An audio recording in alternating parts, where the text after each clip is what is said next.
Ouvrons notre Bible au livre d'Amos, chapitre 4 et 5. Amos 4 et 5. Faux culte et sacrifice jugés.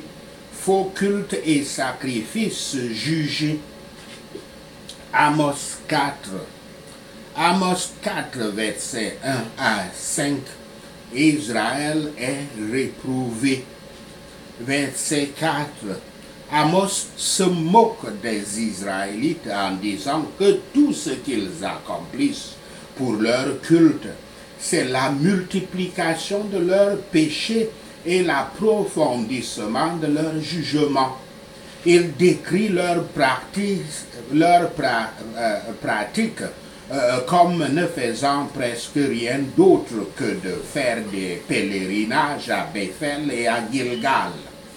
Yahweh rejette en particulier tout faux culte marqué par la pompe et la vantardise pour des actes de piété, en particulier le don d'offrandes et de dîmes dans son temple. Certains passent même des nuits blanches à questionner l'Église pour savoir si leurs offrandes et dîmes sont utilisées comme ils préfèrent les utiliser. Ils préfèrent qu'elles soient utilisées. Pourtant, notre Seigneur Yahshua a dit, je cite, « Gardez-vous de pratiquer votre justice devant des hommes pour être vus. Autrement, vous n'aurez point de récompense auprès de votre Père qui est dans les cieux. Lors donc tu fais l'aumône, ne sonne pas la trompette devant toi, comme font les hypocrites dans les synagogues et dans les rues, afin d'être glorifiés par les hommes. Je vous le dis en vérité, ils reçoivent leur récompense. Mais quand tu fais l'aumône, que ta main gauche ne sache pas ce que ta main droite ce que fait ta main droite, afin que ton aumône se fasse en secret, et ton Père qui voit dans le secret te le rendra. Fin de citation. Citation de Matthieu 6, versets 1 à 4. Les actes de piété, appelés les actes de justice, doivent être dépourvus de tout intérêt personnel et de tout orgueil, mais doivent rester seulement entre vous et Yahweh qui voit votre cœur. Même déclarer dans vos déclarations d'impôts les dons, les offrandes et les dîmes que vous avez faits aux nécessiteux, qui sont nommés dans Deutéronome 14, 29, comme les prêtres ou les lévites, les étrangers, les orphelins et les veuves. Ceci serait pratiquer votre droiture, comme les hypocrites dans les églises et les rues. La question implicite devient, à quoi bon tout cela? Ce qui est obtenu par l'extorsion est couramment utilisé pour pourvoir à la chair et accomplir les convoitises de celle-ci. Ce qui est obtenu par l'oppression ne peut être apprécié avec satisfaction. Combien sont misérables ceux dont la confiance dans les observances non scripturaires prouve seulement qu'ils croient un mensonge. Faisons en sorte que notre foi, notre espérance et notre adoration soient justifiées par la parole divine. Amos 4, versets 6 à 13. Leur impénitence montrée. Versets 6 à 11. La section est marquée par le pronom de la première personne et le refrain aussi. Que les gens ne sont pas retournés à Yahweh, même avec tout ce qu'il a fait pour les attirer. Il y a un contrat délibéré entre ce que Yahweh a fait et ce qu'Israël est en train de faire. Israël s'était occupé à se rebeller contre Yahweh. Yahweh s'était occupé à chercher à ramener Israël à la repentance.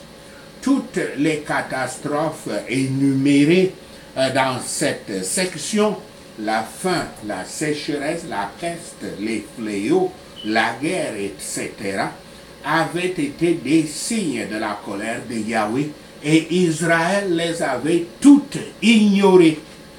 Versets 12 à 13. Le Dieu de justice et de jugement, et le Dieu de justice est le jugement duquel Israël doit maintenant faire face, est le souverain Yahweh qui contrôle la nature.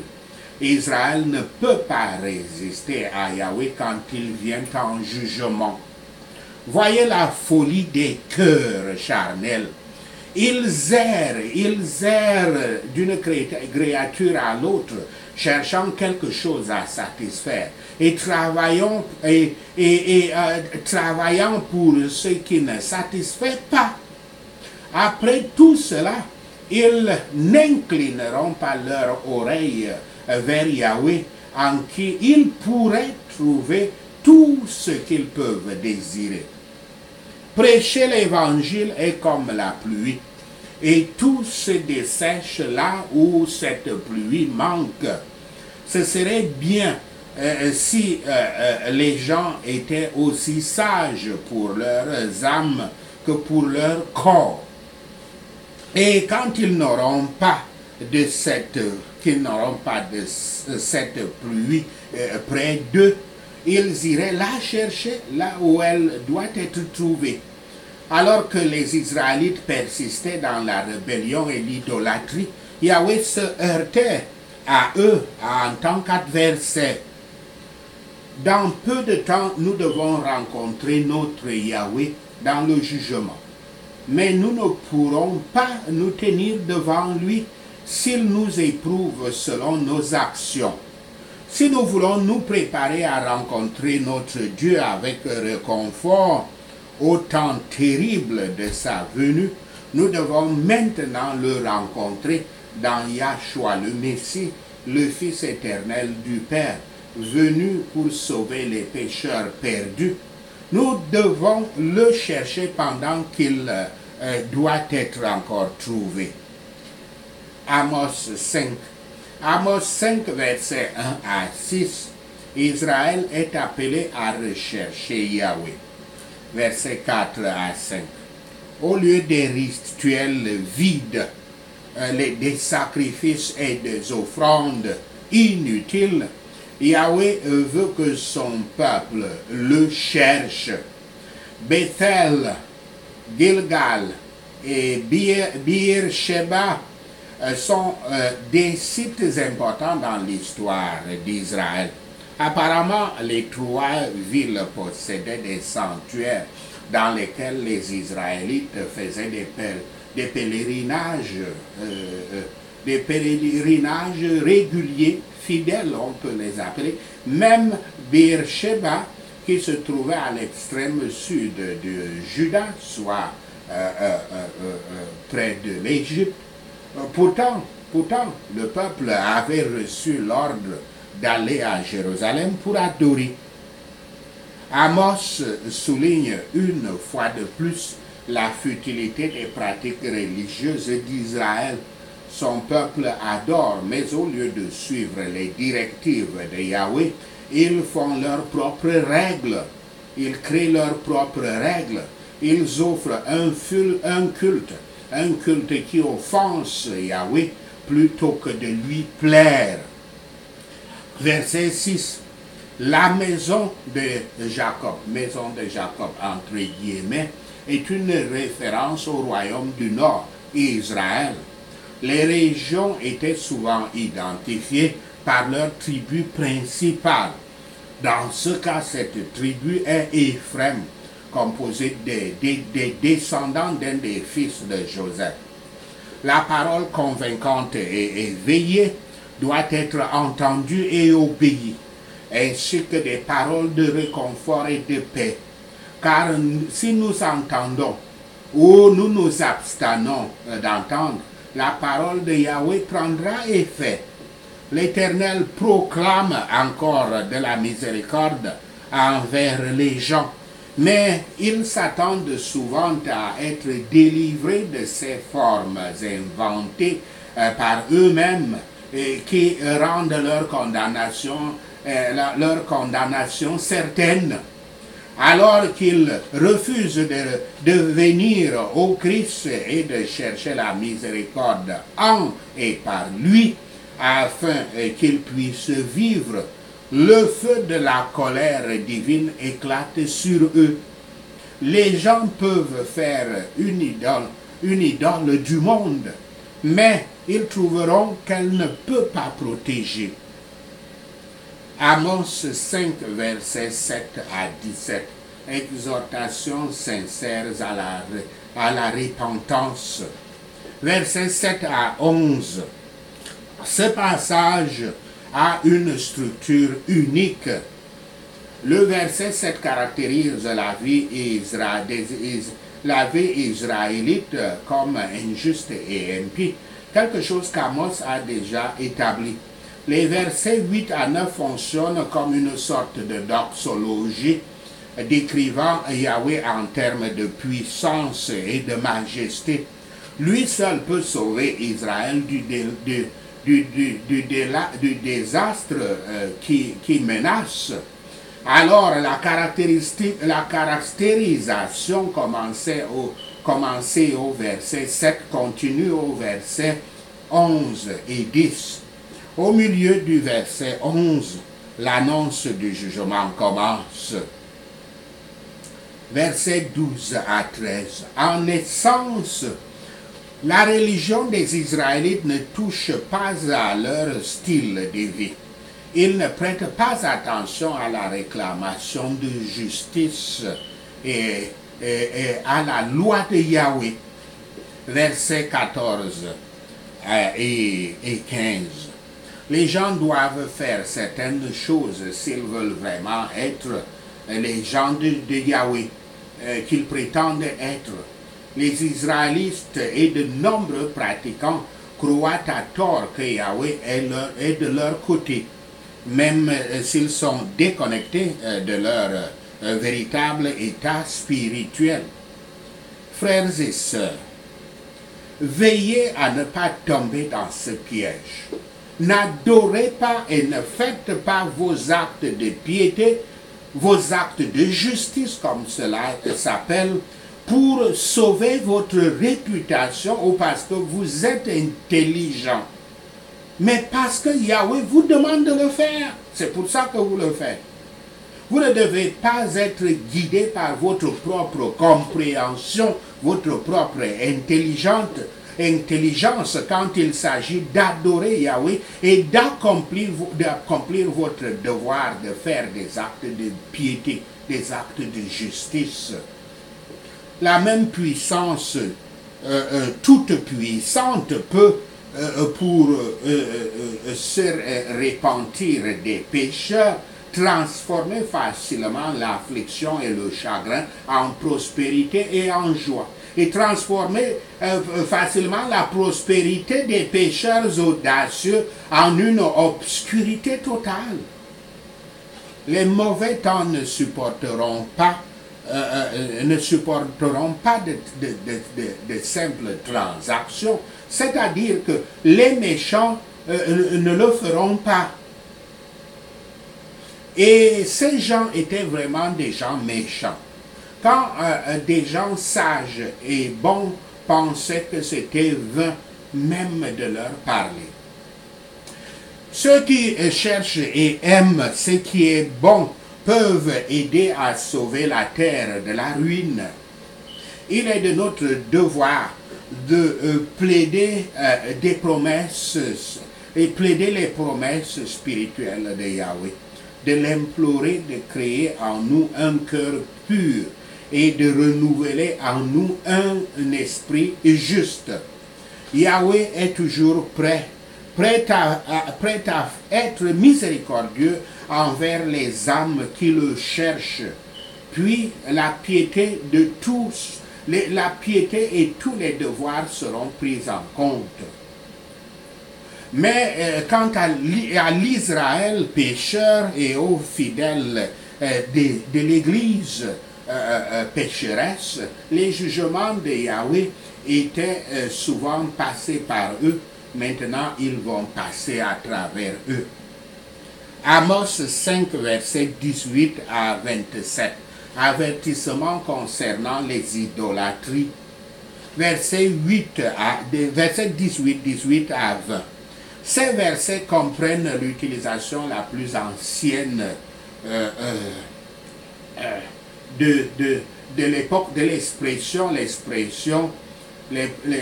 l'expression jour de Yahweh. Jour de Yahweh.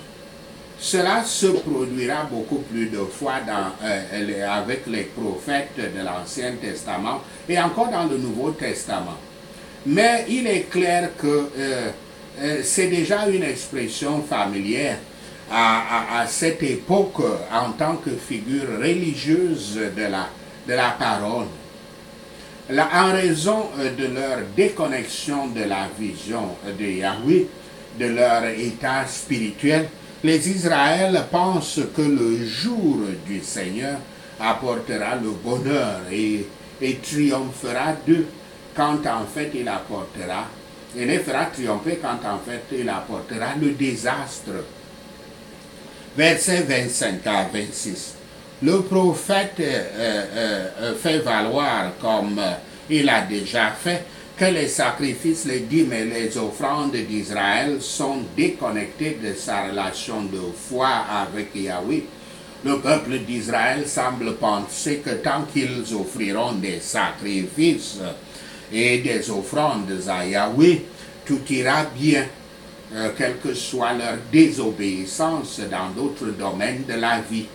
Amos leur rappelle que leur propre histoire est une réfutation de cette idée. Verset 27. La Syrie est l'endroit au-delà de Damas qui finit par vaincre le royaume du Nord, Israël. Malheur à ceux qui désirent le jour des jugements de l'Éternel, ceux qui souhaitent des temps de guerre et de confusion, comme certains qui aspirent, qui souhaitent des changements, espérant se lever sur les ruines de leur pays. Mais cela devrait être une si grande désolation que personne ne pourrait y gagner. Le jour du Seigneur sera un jour sombre, lugubre et ténébreux pour tous les pécheurs impénitents. Quand Yahweh fait un jour sombre, tout le monde ne peut pas le rendre brillant ou lumineux. Ceux qui ne sont pas réformés par les jugements de Yahweh seront poursuivis par eux. S'ils s'en échappent, un autre se tient prêt à les saisir. Un prétexte de piété est une double iniquité, et ainsi cela sera trouvé. Le peuple d'Israël a copié les crimes de leurs ancêtres. La loi dit d'adorer Yahweh, notre Dieu, et lui seul nous devons servir. Les professeurs et les théologiens prospèrent si peu parce qu'ils ont peu ou pas de communion avec Yahweh dans leur fonction. Ils ont été conduits captifs par Satan dans l'idolâtrie. Donc Yahweh les a fait aller en captivité parmi les idolâtres. Sachez ceci, et le Seigneur Yahweh vous bénira. Prenons ces points de prière, prions. Amos 4 et 5. Écoutez cette parole, vous les belles vaches qui vivent sur les collines, au nom de Yahshua le Messie. Écoutez, femmes qui opprimez les pauvres et écrasez les nécessiteux, et demandez à vos maris de vous donner plus à boire, au nom de Yahshua le Messie. notre souverain Seigneur Yahweh a juré par sa sainteté que le temps viendra sûrement où il vous amènera avec des crochets, la dernière d'entre vous avec des hameçons, au nom de Yahshua le Messie. Yahweh pousse chacun de vous directement à travers les brèches de votre mur et vous jette dehors vers la montagne de l'oppression au nom de Yahshua le Messie. Allez donc dans vos sanctuaires appelés maisons de Dieu et péchez. Allez encore plus loin dans vos hauts lieux d'idolâtrie et de péché au nom de Yahshua le Messie. Apportez vos sacrifices tous les matins, vos dîmes tous les 3 ans au nom de Yahshua le Messie, nous prions. Apportez votre offrande de remerciement et vantez vos offrandes de libre arbitre. Vantez vous deux, vous les fidèles de l'Église, car c'est ce que vous aimez faire. Au nom de Yahshua le Messie, nous prions.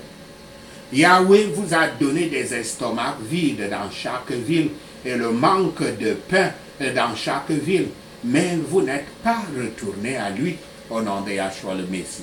Yahweh vous a aussi refusé la pluie quand la récolte était encore dans 3 mois au nom de Yahshua le Messie, nous prions. Yahweh a envoyé de la pluie sur une ville, mais l'a cachée à une autre ville. Un champ avait de la pluie, un autre n'en avait pas, et c'est desséché. Les gens ont chancelé de ville en ville pour avoir de l'eau, mais ils n'ont pas assez bu, et pourtant, vous n'êtes pas retourné à Yahweh au nom de Yahshua le Messie. Souvent, Yahweh a frappé vos jardins et vos vignes, les détruisant avec la brûlure et la moisissure. Au nom de Yahshua le Messie, nous prions. Les criquets dévoraient vos arbres et vos champs, mais vous n'êtes pas retourné à Yahweh au nom de Yahshua le Messie. Yahweh a envoyé les fléaux parmi vous, comme il l'a fait en Égypte. Il a tué vos jeunes hommes avec l'épée et vos chevaux, et il l'a capturé. Au nom de Yahshua le Messie, nous prions pour vous. Yahweh a rempli vos narines de la puanteur de vos camps, mais vous n'êtes pas revenus à lui. Au nom de Yahshua le Messie. Yahweh a renversé certains d'entre vous comme il a renversé Sodome et Gomorrhe. Vous étiez comme un bâton brûlant arraché du feu, mais vous n'êtes pas revenus à lui au nom de Yahshua le Messie. C'est pourquoi voici ce que Yahweh fera de vous, vous fidèles de l'Église, infidèles. Et parce qu'il vous fera cela, préparez-vous à rencontrer votre Dieu au nom de Yahshua le Messie. Celui qui forme les montagnes, qui crée le vent et qui révèle ses pensées à l'humanité, qui transforme l'aube en ténèbres et marche sur les hauteurs de la terre. Yahweh Dieu Tout-Puissant est son nom. Au nom de Yahshua le Messie, nous prions. Écoutez cette parole, peuple de l'Église. Tombée est l'Église mondaine pour ne jamais ressusciter, abandonné dans son propre pays, sans personne pour l'élever, au nom de Yahshua le Messie. Écoutez la parole du souverain Yahweh. L'Église qui avance au nombre de 1000 forts n'aura plus que 100. Celle qui sortira avec une centaine de forts n'en aura plus que 10, au nom de Yahshua le Messie. Cherchez Yahweh et vivez. Ne cherchez pas ou n'allez pas à la fausse maison de Dieu. Ne voyagez pas vers les hauts lieux au nom de Yahshua le Messie. Car leurs hôtels seront certainement exilés. Leur maison de Dieu sera réduite à néant au nom de Yahshua le Messie. Recherchez Yahweh et vivez, et il parcourra vos rangs comme un feu. Il vous dévorera et votre maison de Dieu n'aura personne pour l'éteindre au nom de Yahshua le Messie. Il y a ceux qui transforment la justice en amertume et qui jettent la justice par terre au nom de Yahshua le Messie. Celui qui a fait les constellations de la planète, qui fait de minuit l'aube et assombrit le jour dans la nuit, comme la nuit, qui appelle les eaux de la mer et les verse sur la face du pays, Yahweh est son nom au nom de Yahshua le Messie. Avec un éclair aveuglant, Yahweh détruit la forteresse et détruit la cité fortifiée au nom de Yahshua le Messie.